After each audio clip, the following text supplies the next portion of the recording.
Mi nombre es Mateo Bocasi y soy alumno de la Universidad Nacional de Avellaneda en la materia de Anatomía, comisión 35-134 del turno mañana. A continuación voy a hablar de la anatomía y sus diferentes aspectos. Primero debemos saber que la anatomía es la ciencia que estudia la estructura humana. Nosotros, los licenciados en Actividad Física y Deporte, para analizar el gesto deportivo utilizamos planos y ejes. En cuanto a los planos, encontramos el plano coronal o frontal, que es una línea imaginaria que nos recorre de cabeza a pies de esta manera y nos divide la parte anterior y posterior, es decir, adelante y atrás. Después encontramos el plano sagital, que es una línea imaginaria que también nos recorre de cabeza a pies y nos recorre de esta manera y nos divide la parte derecha de izquierda. Y por último encontramos el plano transversal, que es una línea imaginaria que nos recorre de la cadera, y lo que nos marca es la parte superior del cuerpo y la parte inferior. La parte superior es de la cabeza a la cadera y de la cadera a los pies es la parte inferior. Ahora vamos a hablar del aparato locomotor. El aparato locomotor es un sistema formado por huesos, músculos y articulaciones que producen el movimiento. Estos tres aspectos, como los huesos, las articulaciones y los movimientos, tienen clasificación. La clasificación de las articulaciones son diartrosis, que son de mucho movimiento, anfiartrosis, que son de poco movimiento, y sinartrosis, que son de sin movimiento. La clasificación de los músculos son el músculo liso, el músculo cardíaco y el músculo óseo o esqueleto. Y en cuanto a la clasificación de los huesos están los huesos largos, los huesos medianos, los huesos cortos, los huesos irregulares y los huesos sesamoides. Ahora vamos a hablar de las articulaciones del hombro. La articulación del hombro es una articulación de artrosis, de enartrosis, es decir, de mucho movimiento, y lo que realiza es flexión, extensión, rotación interna, rotación externa, abducción, aducción y circunducciones. Ahora vamos a hablar de la columna vertebral. La columna vertebral está compuesta por 5 secciones, que son la cervical, la torácica, la lumbar, el sacro y el coxis. Tiene entre 33 y 35 vértebras, divididas en: la cervical está compuesta por 7 vértebras, la torácica por 12 vértebras, la lumbar por 5 vértebras, el sacro por 5 vértebras y el coxis entre 3 y 5 vértebras. Por eso la diferencia entre que algunos individuos tienen 33 vértebras y otros 34 o 35. A continuación voy a hablar de algunos músculos, su ubicación, su función y su elongación.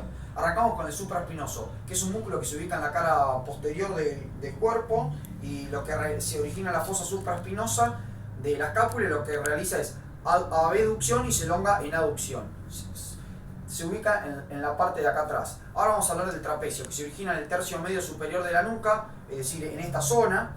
Lo que hace es elevar, retraer y rotar la escápula y se elonga alejando los puntos de inserción de su eje. Es decir, por ejemplo, con las dos manos agarramos acá arriba de la nuca y tiramos para abajo o para el costado, y acá sentimos cómo elonga el trapecio. Ahora vamos a hablar del dorsal ancho, que va desde la cadera hasta el pico máximo del omóplato. Se ubica en la cara posterior también, lo que realiza flexión dorsal, rotación medial y aducción del brazo. ¿Y cómo se elonga? De lateralidad derecha-izquierda o izquierda-derecha. Es decir, de esta manera elongamos toda esta parte, y si no, de la otra manera, para el otro lado, elongamos esto. Ahora vamos a hablar del bíceps, que se ubica en la cara anterior del brazo, lo que realiza es flexión de codo y se elonga en extensión de codo.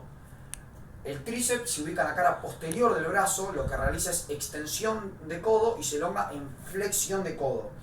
El pectoral mayor tiene dos cabezas, que son la clavicular y el externo costal, y ahí es donde se origina. Su función es aproxima y rota medialmente al húmero, y lo que produce es que tira la escápula de arriba hacia abajo o de abajo hacia arriba, como por ejemplo en un press de banca en el gimnasio. ¿Cómo se elonga? En abducción, de esta forma. Acá sentimos cómo tira todo el dorsal, el pectoral mayor, perdón.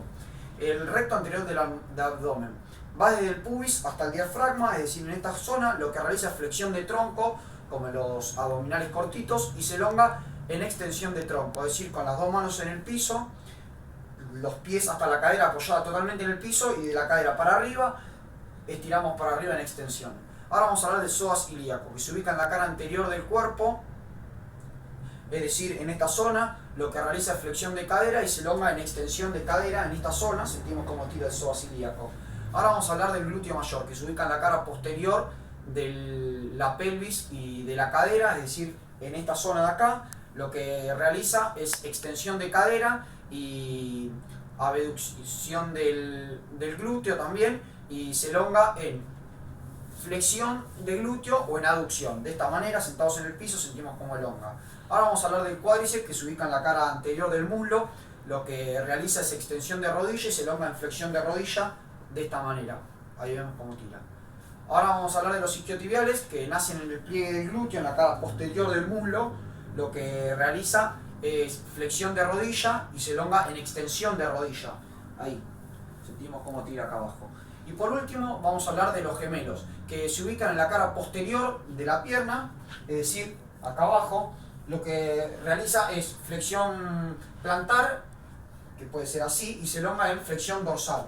Acá, apoyamos acá contra la pared y vemos cómo tira acá abajo.